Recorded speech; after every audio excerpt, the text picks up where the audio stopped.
ready to start? Ready. Clear.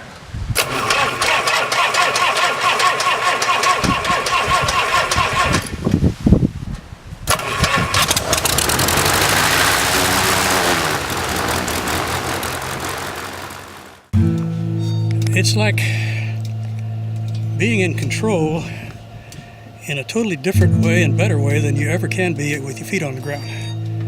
You know what you want to do, and you know you can make the airplane do that, so you make the airplane do that, and it does that most of the time. And that's my definition of freedom. But this is my escape into the real world. People say, this way you get away from the world. I said, no, this is my escape into the real world, because there's nothing realer than this. There's nothing abstract about driving an airplane.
Well, my name's John Russell, and I'm a native San Antonian who got interested in airplanes, I'd say during World War II, but actually I was interested in them before World War II.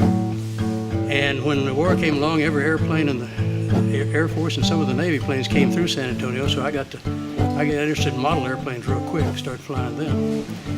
And I flew back in the late 50s during the Cold War. I tell everybody I fought heroically in the Cold War, which is partly true. And after I decided the Air Force was not for me, there's no saying, if I was cut out to be an Air Force pilot, I must have been sewed up backwards, and I guess that applies to me. And that's about the quickest biography I can give you.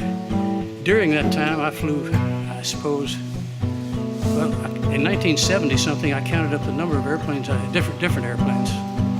Not counting a red Cessna is different from a blue Cessna. There's all kinds of different airplanes. And it was about 75 then, so I guess I've flown something over 100 different kinds of airplanes. None of them for very long, but enough to get to know the bird. And this one is the fourth airplane I have owned. It's a Stope Starlet, designed by a fellow out in Riverside, California named Lou Stope.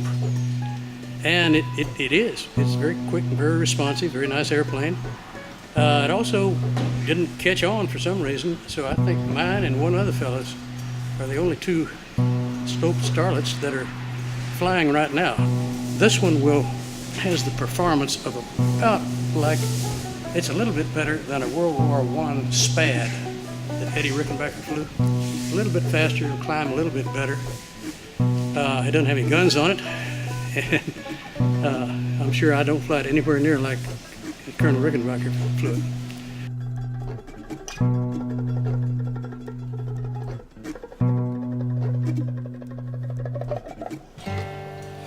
I think at first it was the challenge of doing something extremely difficult, and it's still, that attraction remains strong, because it ain't easy to fly a plane, no matter what the salesman will tell you.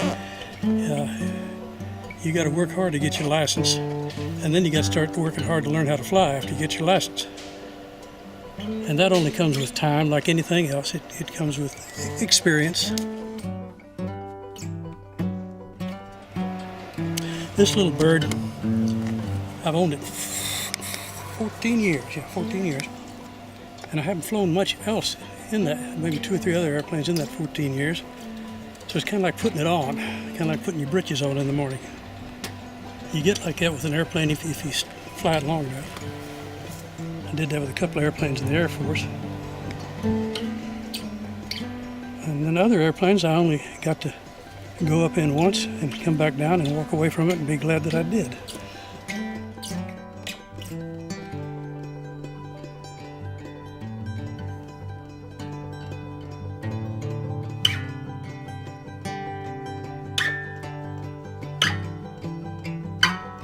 I'm surprised somebody hasn't come over here already and said, "Hey, I saw you bounce that landing, John." They are most unkind. It's in the tradition of flying that everybody's a critic.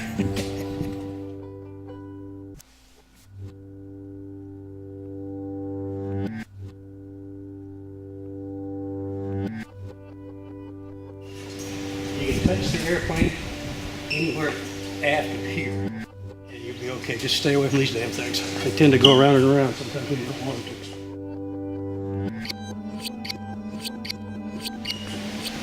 The important part of the flight is the pre-flight. See if there's anything hanging loose. Check the props. I apologize. I'm not near any water source, so I apologize for the bugs all over. Just like a happy motorcycle driver, the bugs in the teeth is the thing.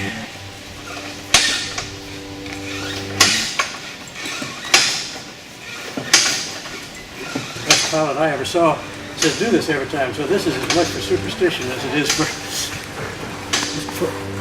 maintenance. It gets the oil into the engine.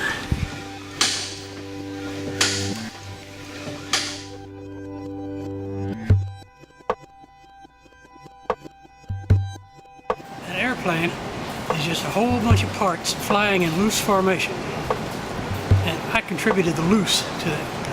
It's an old saying from way back. Paint job is an exact replica of the Navy fighters of the late 1930s and just up to Pearl Harbor. The Japanese loved them just as much as the Navy did because they were easy to see. And so just a few weeks after World War II started, the Navy painted all of theirs this dark navy blue like you've seen, I'm sure. I'm sure you've seen John Wayne.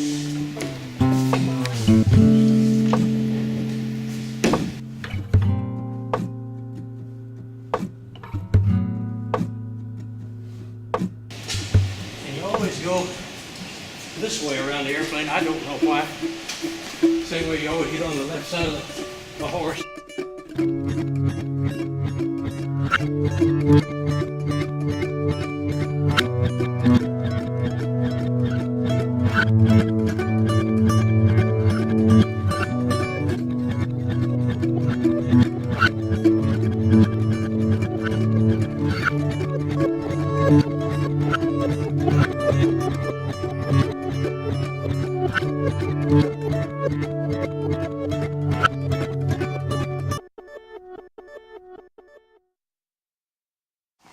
I'll give you a little history.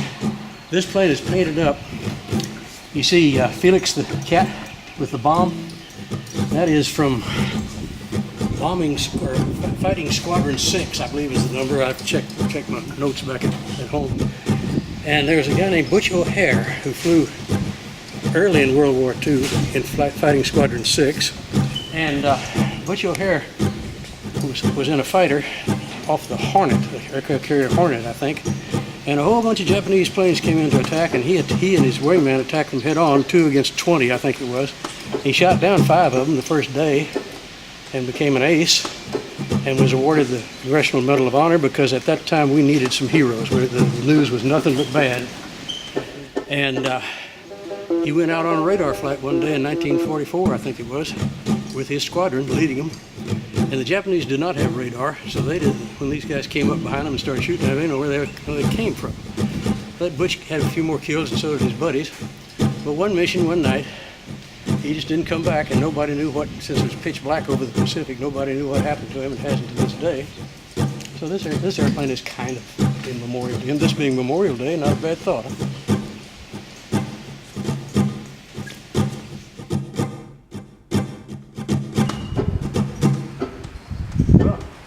I'm about halfway convinced it'll fly.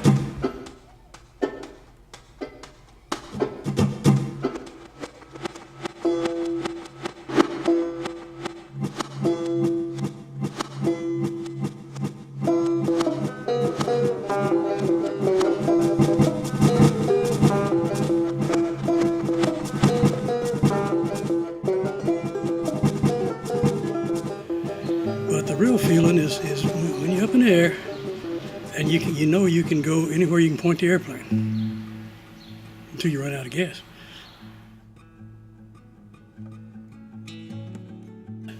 I don't have an awful lot of flying hours, a couple thousand, which is not many as things go.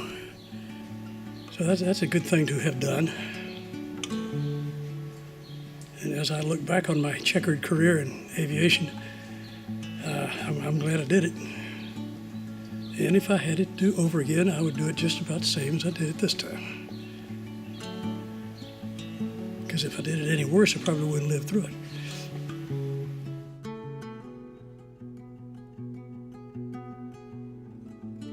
Taking off one gusty morning in El Paso, heading for Fort Stockton, I flipped it upside down. I went over, not a loop, but the other way around, a flip. The gear, I was just about up in the air, and the gear hit some sand dunes, and I flipped it over and landed on my back and got the hell out of it right quick. And after I got out of it, I don't remember the next 15 minutes. I really don't.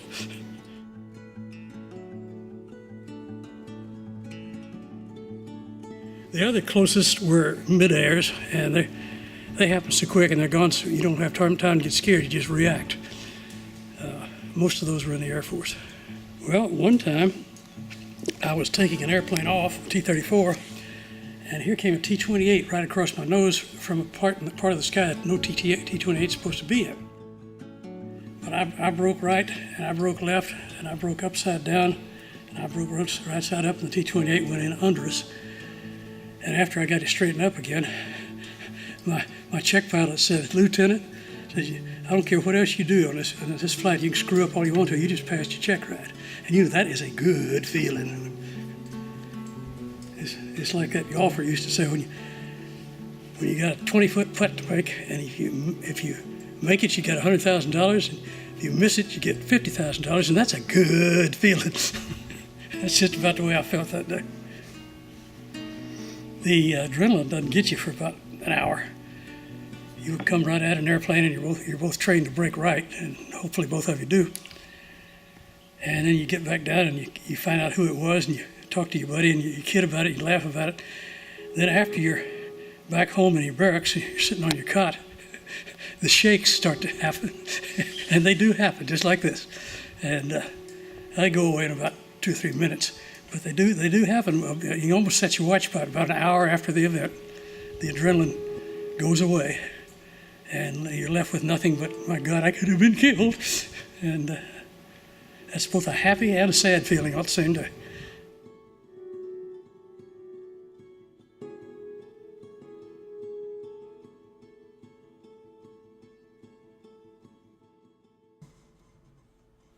Well, my pilot and I, Max Schalk, is a former Navy fighter pilot, and he is a professor of aeronautics at Baylor, and he was subsidized by the ethanol industry, and the methanol industry for that matter, to fly on alcohols, and he had been flying on them.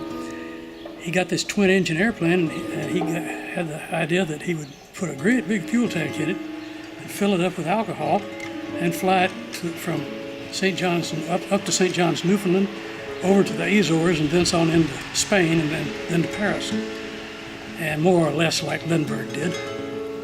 And we got vapor lock is what happened. He forgot to re-insulate one of the fuel lines and got a hot spot in it, just like a car can. And there's bubbles formed, and the fuel couldn't get through. So both engines quit. And this was on a busy Saturday morning, just east of Montgomery, Alabama.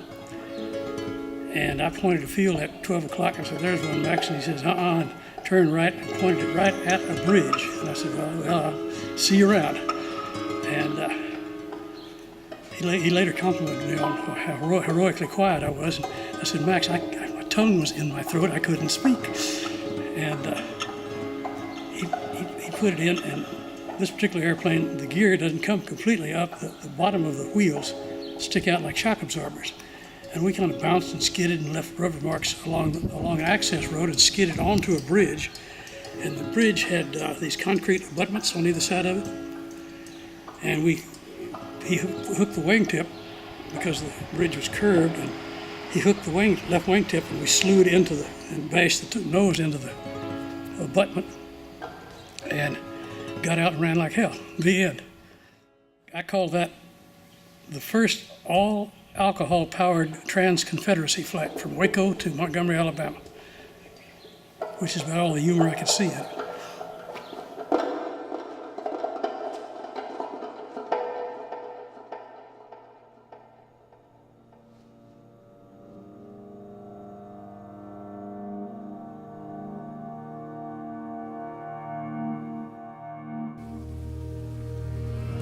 Well, as you well know, grandson, after my family, in a distant second place, comes flying. And then ain't nothing in third place as far as I can tell. And that's the only profound thought that occurs to me at the moment. I've always loved it, and I've never thought of anything else as an avocation or as a hobby. And for a couple of short years, it was a profession. And that was kind of nice, except flying can get to be very, very hard work when somebody pays you to do it, just like anything else. So doing it just for love is the best way to do it. I recommend it.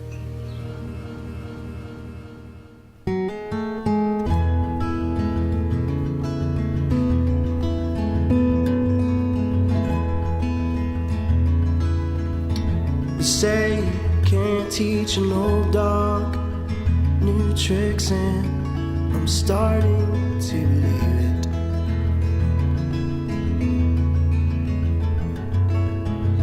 I've made the same mistakes enough to know for sure